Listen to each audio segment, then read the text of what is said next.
Hey guys, thanks for joining me for another Honkai Star Rail video, and today we're going to do a character guide on Xueyi. Xueyi is the new 4-star character that dropped on the Ron May banners, and we're going to check her out. So in this video, we're going to look at her kit. We're going to talk about what types of light cones, relics, how you should build her, and talk about how you might use her in a possible team build, right?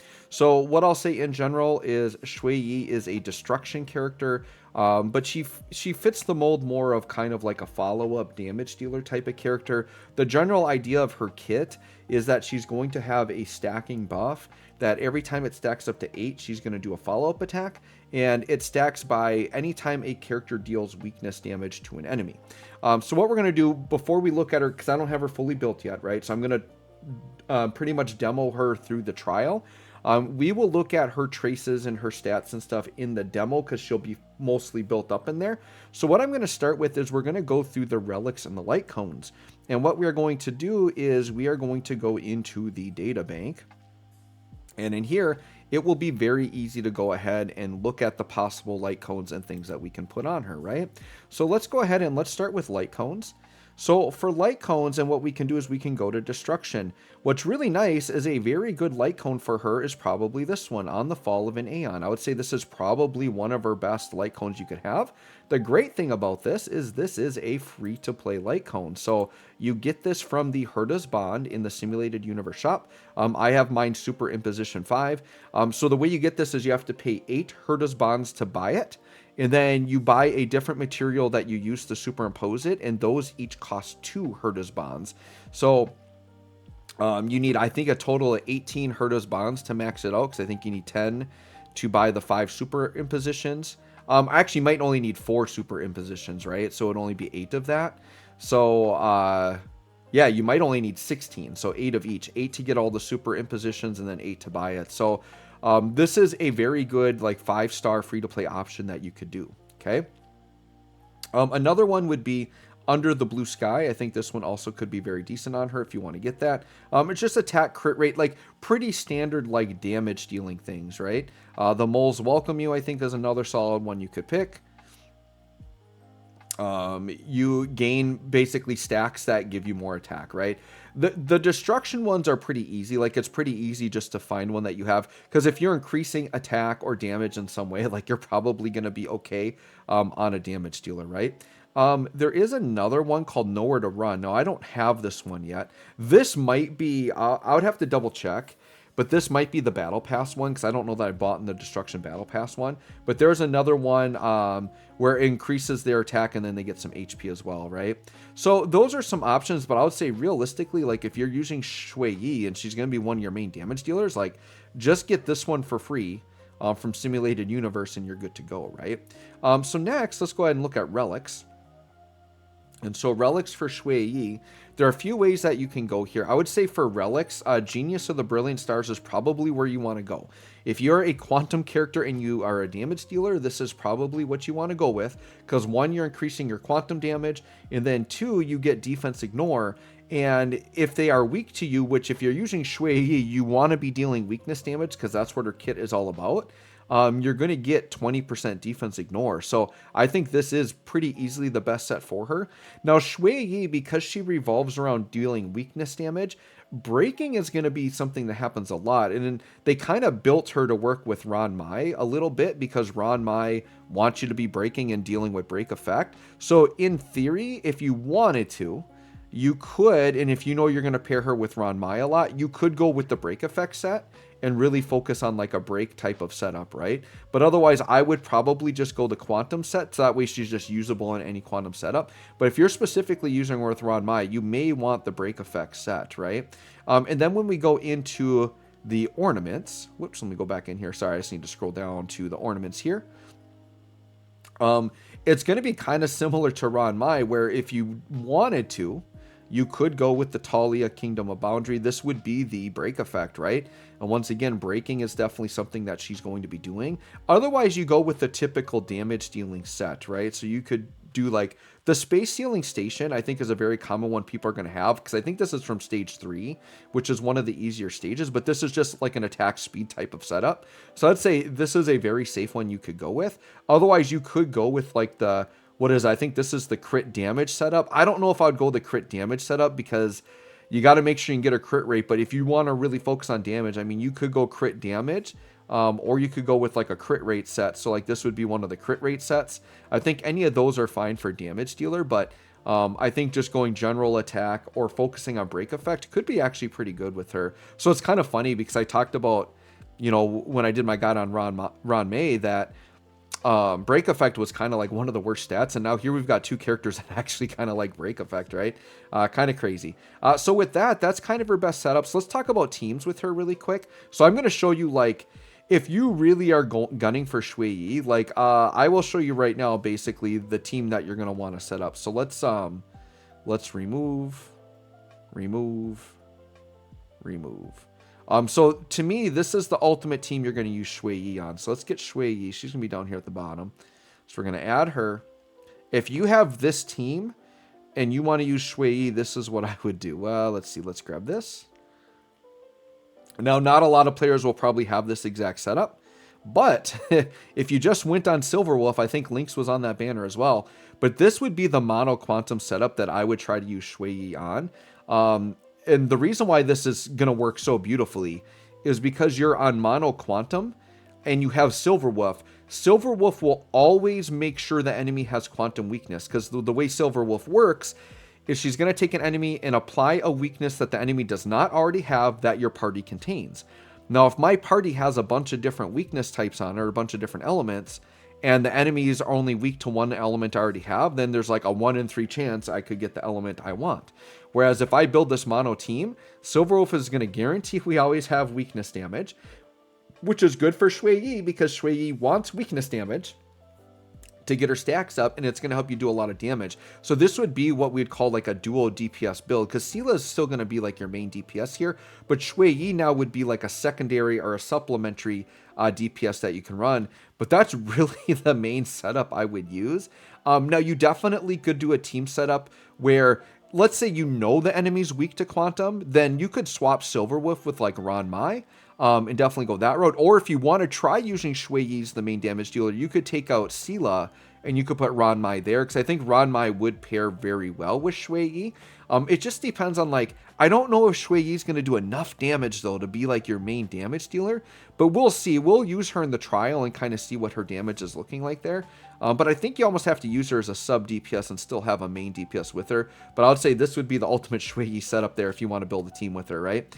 So with that, let's go ahead and we're going to go into her trial and we're just going to take a look at her and see what she can do. And here we'll look at her kit more fully, right? So we need to go ahead and go into the event tab, which I don't know why I'm not seeing it. There it is.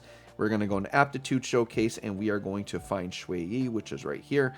Once again, I do like that they have this because it does allow me to, like, I don't have to stress about like summoning and building all the characters. Like, I have a good enough Xueyi here that I can really show off her kit, right?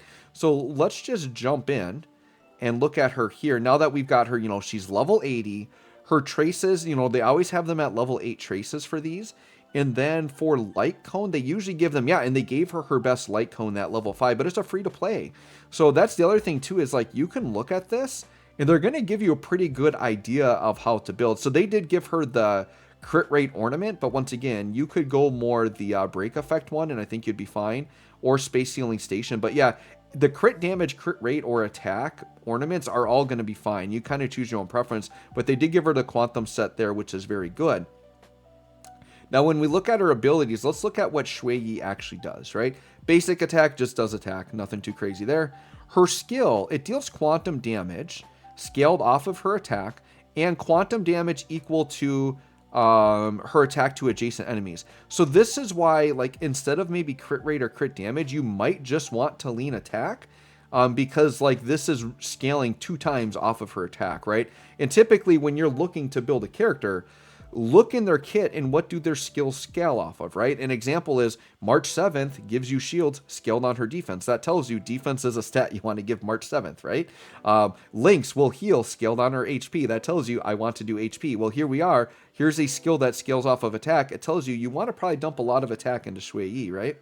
Her ultimate deals quantum damage scaled off of her attack. It ignores weakness types and reduces the enemy's toughness. So the nice thing is is if you want to use Xueyi and you're not on a setup with Silverwolf, you can potentially use her when the enemies don't have quantum weakness, because her ultimate is going to guarantee that you still deal weakness damage, but now you're only going to get it on the ultimate, right? Which means on that rope, you're probably going to want regen rate. Oh, the one thing I forgot to talk about, I'm going to sneak this in really quick. I didn't really talk about like what the substats should be on the relics. We should go through that really quick. So on the body, go with crit rate or crit damage, because that's really going to help. I would probably lean crit rate, because if you're not doing like a crit rate planner sphere, then you probably are going to need the crit rate on the body. Feet, you should go speed to speed her up. The planner sphere, you should go attack, or I think you could go quantum damage. You would probably be okay there. Link rope, you could go break effect or energy regen rate. I think any of those would be good on there. But like break effect and then crit rate, crit damage, attack speed, those are all good substats to give her. So you just balance that out how you want to. Sorry, I should have done that earlier. Then she has a bonus effect. If the enemy's toughness is equal to or higher than 50% of their max toughness, deals 10% more damage when using the ultimate. So you get more ultimate damage if they have toughness to break, if they're above 50%, right? So when she reduces enemy toughness with attack, she builds karma. So this is the thing you want to get to 8 stacks. The more toughness is reduced, the more stacks of karma will be added up to 8 stacks. When her allies reduce enemy toughness with attacks, she gains 1 stack of karma. So on her own turn, Xueyi can get more based on the amount that she shreds, but every ally can at least give her 1 stack. So you're building the stacks with everybody, right? When you get to the max stacks, which is 8, she consumes all of the stacks and then does a follow-up attack, which is going to scale off of her attack. She increases damage dealt by 100% of break effect up to a maximum damage increase of 240. So this is why break effect is important on her. She has damage here that scales off of break effect, right? So this tells you, I mean, it can go up to a maximum damage increase of 240. So that means you would want to try to get her break effect to 240% if you want to max out on that bonus effect, right? And then her mainframe ability here, she will keep a tally of the number of karma stacks that exceed the max stack limit up to 6 stacks in the tally. After Xueyi's talent is triggered, she will gain a corresponding number of tallied karma stacks. So what this is telling you is your karma maxes out at 8, but she has a 6 stack overflow, where if she goes over it, she'll still do her follow-up, and then she will carry over some stacks, which is very nice. But yeah, you know, when looking at the clairvoyant loom, it almost makes me like really lean towards break effect with her to really scale on that. So if you can give her a lot of break effect and a lot of attack, I think that's gonna be quite effective on her, right? And then her technique is, this is her map technique. It'll attack the enemy, deals 80% of her attack to quantum damage to all enemies. Nothing too crazy on her field technique. It just does damage, right? So let's go ahead and hop into a fight, and we'll check her out a little bit. So we will do her field skill. Pop that, just deals quantum damage. She doesn't really get any bonuses. However, if we do break on it or deal, the thing is we're going to deal weakness damage on it. So she is going to start with karma stacks. So they don't really tell you that in the effect, but that's essentially what you're doing. By leading with that, you're getting some karma stacks. So that's the reason why you might want to attack with her field skill, right? So let's go ahead and see here. So yeah, right away, she got 4 stacks off of that 1 attack, which is very good. So we've got Hanya here. Hanya will just do her skill. Okay, and Hanya hit weakness, so Xueyi went up to 5 out of 8 stacks. Pela's going to shred. We're hitting weakness. We're at 6 out of 8 stacks. Now we got some ultimates to hit. And we're going to hit weakness damage again. Okay, now you can see even though Pela attacked multiple enemies, we only got 1 stack, although I don't know if we actually shredded weakness on that, but it might be only 1 stack per turn as the max. We'll double check that as we go through, so we'll do another weakness stack there. And there's the follow-up. Once again, the damage there wasn't crazy, but typically in the trials, they don't have the characters as optimized as they can be. Let's do Hanya's ultimate here. Okay, we got an attack and speed boost up. And then here you can see this enemy has weakness, so we want to hit this enemy with the skill. And then when we get the ultimate, so we got 2 stacks off of that. And then her ultimate, you can see this enemy does not have quantum weakness. She is still going to deal weakness damage to the enemy. Right there, and did 26k, and we got, what, 4 stacks off of that 1 hit, which is very good. So we'll go ahead and do that again. 7 stacks. We get 1 more weakness hit here. We're going to get 8 stacks, and we're going to get a follow-up. There it comes. And there you go. I think she is an intriguing character to me. I said this before. I don't know that she's like a must pull, but I think if you are doing that full quantum team and you're already summoning for Ron Mai, like she is worth like building up. I think if you want to do that mono quantum team, but I think there is going to be a better quantum unit on the horizon in terms of a harmony unit. But I think eventually I am going to build my Xueyi. I don't think I got any of her Eidolons. I think I literally just got a single copy of her, but I think she's worth trying out. So I definitely will build her up when I get a chance. I've got some other characters in line first, but anyways, let me know what you think of Xueyi. I think she definitely is like a cool, fun little character, but I would say if you don't want Blade or Ron Mai, I don't think she's worth chasing as a 4-star. I would say if you're building that quantum team, wait for that harmony unit to come out, and I think you're going to be good to go. Let me know what you guys think. Thanks for watching. We'll catch y'all on the next one.